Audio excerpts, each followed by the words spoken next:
Never have enough time to play it all.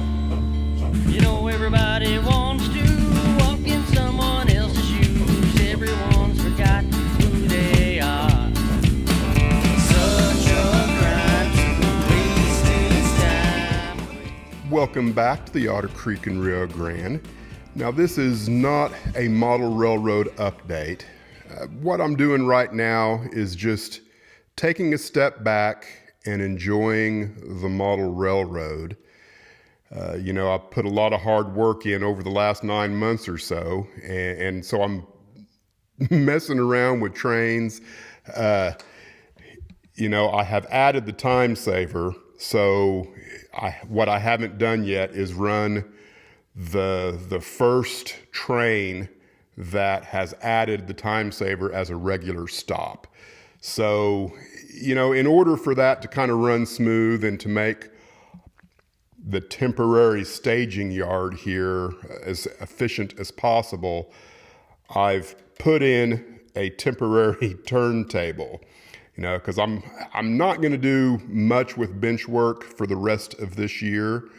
I do plan on doing a few things. I'm going to have a little time off from work during Thanksgiving and Christmas. I think that's probably when I will do some things with bench work. I don't think I'm going to video record any of that. But what I want to do is I want to make this area right in here a little more efficient, because it's all temporary, but I want to be able to turn the train around. So let me show you what I'm doing. You can see I've extended a straight line through from, as best as I could get it, the center line of this track. And just a real simple process of putting a piece of scrap track onto, in this case I used 1/8 inch masonite. Now, for the record, this would have worked much better with 1/4 inch masonite, but because I already had 1/8 inch road bed up there, I just went ahead and went with the material that was the same size. So, before you put the skewer in, you just lay that on there and get everything as centered up as you can. And then before you cut your track, you make sure your track is long enough on both ends. And you have a way to turn a locomotive around. It's not perfectly lined up, but it's going to work when you come in. Now, the issue that you have with this, and it's really not that big of one, the 482 has a keep alive. So when it comes in, if I'm at about speed step 5, it will continue to drive on and it will stop almost perfectly where you'd want it to do. It'll come on the entire length of turntable there. But the Blackstones with no keep alives, they'll die before they get off of this track.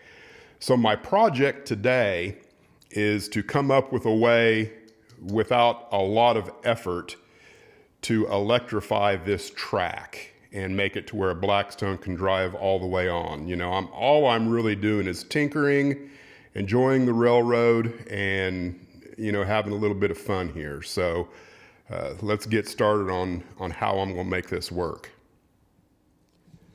The plan is to tap in to the bus wire here and then run a drop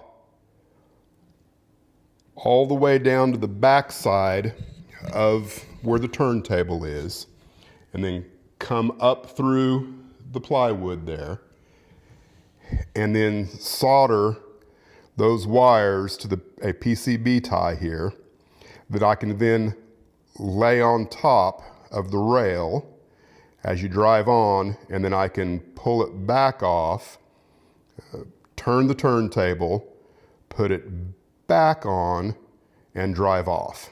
Pretty simple. Not a lot of sophistication, I guess. There's nothing sophisticated about it. I'm just going to see if I can't make this work. Now the idea here is to come up with the wires somewhere that if they lay over, come up, and then solder on to the top of the PCB tie, that I might be able to lay something on top of the wires to add just a little bit of downward pressure on the PCB. Now, if that doesn't work, I think I can always just come in with something and put a little bit of pressure on there if I'm not getting good connectivity until such time that the train is driven on. So that's what I'm gonna try and see will work.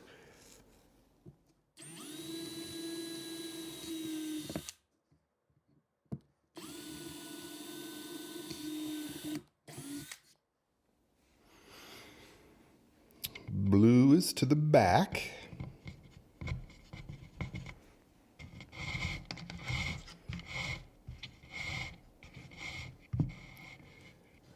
And white is to the front.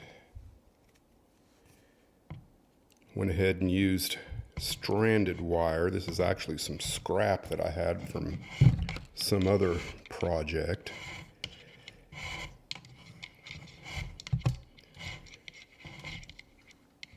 All right, so that should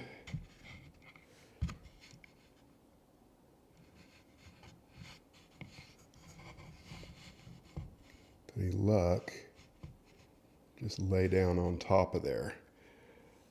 The worst case scenario is I might have drilled my holes a little too close. We'll see. I can always change that.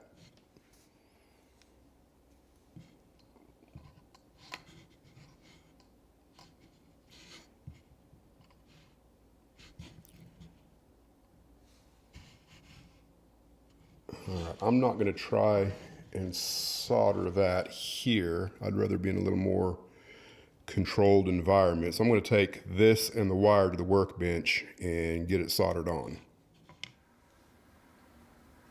Welcome to the workbench. So the first thing I'm going to do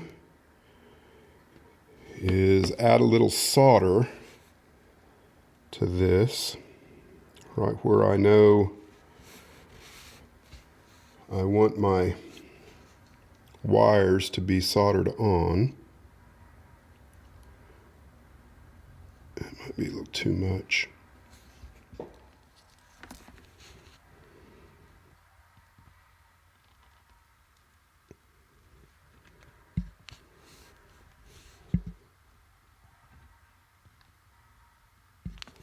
It's a pretty good little pad.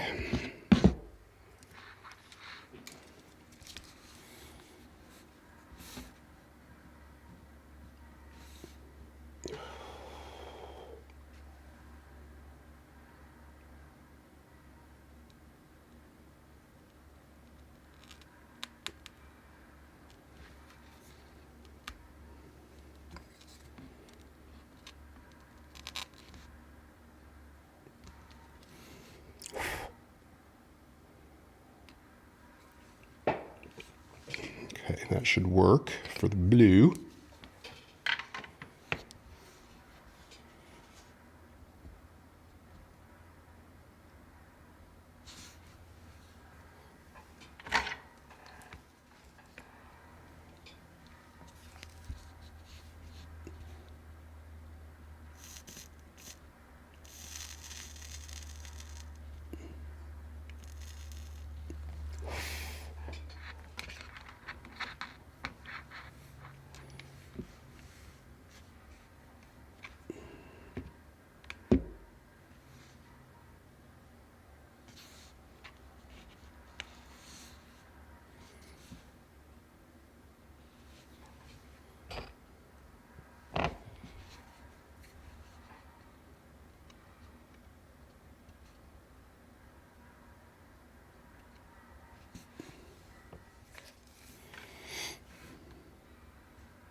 Okay, with any luck, that will work.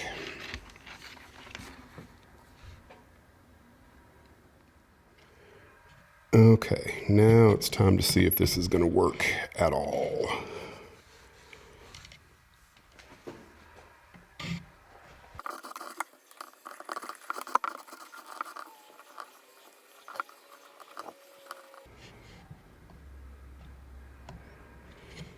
It's definitely not going to lay on there like I hoped it would just lay, but I think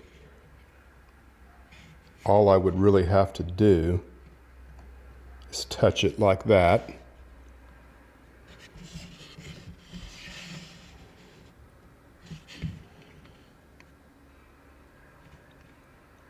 That should work. So let's hook it up to some juice. In theory, this ought to be the easiest part of the project. I'm not going to make any predictions though. The wire that was already in there is 22 gauge, and what I'm putting in now is 18. Looks like both are making pretty good contact.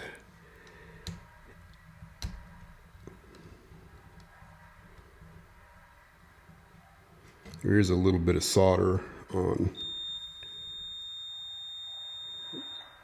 Really?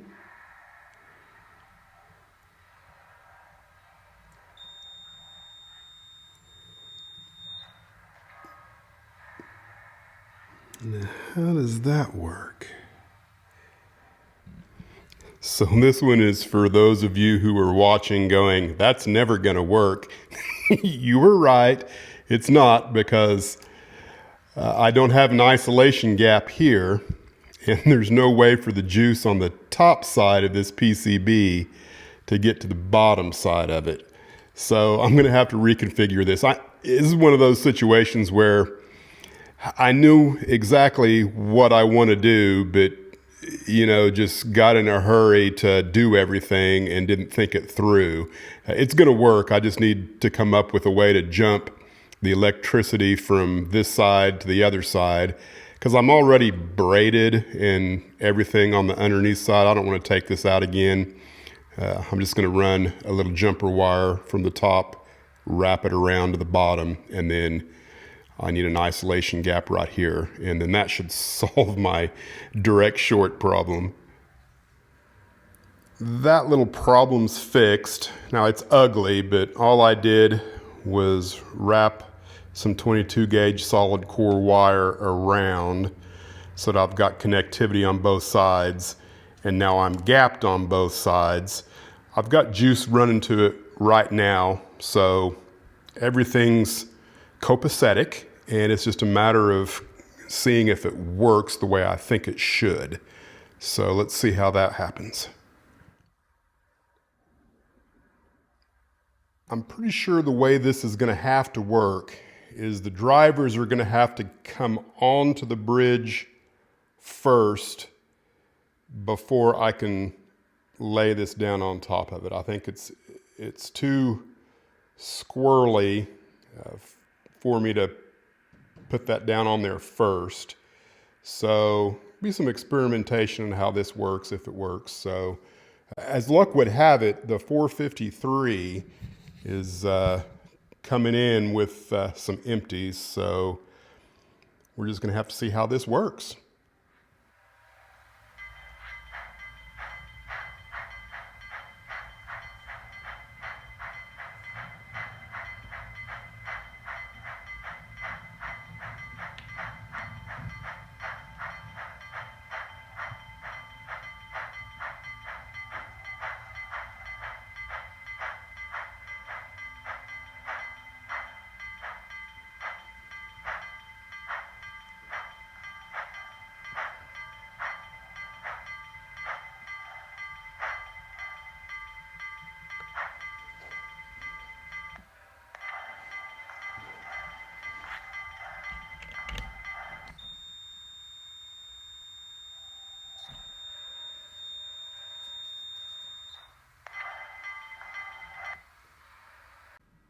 fail number 2.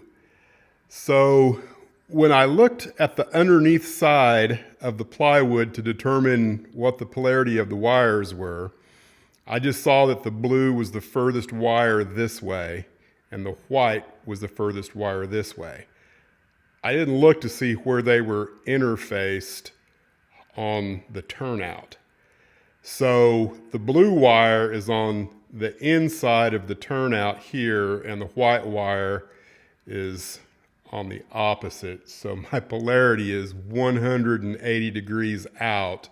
So I'm going to swap my wires on the terminal underneath, which should fix the problem. Okay, I have now flipped the polarity at the wire nut there on the underneath side, and we'll try this again.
Well, I guess I can call that a success. I might tweak it up a little bit, right?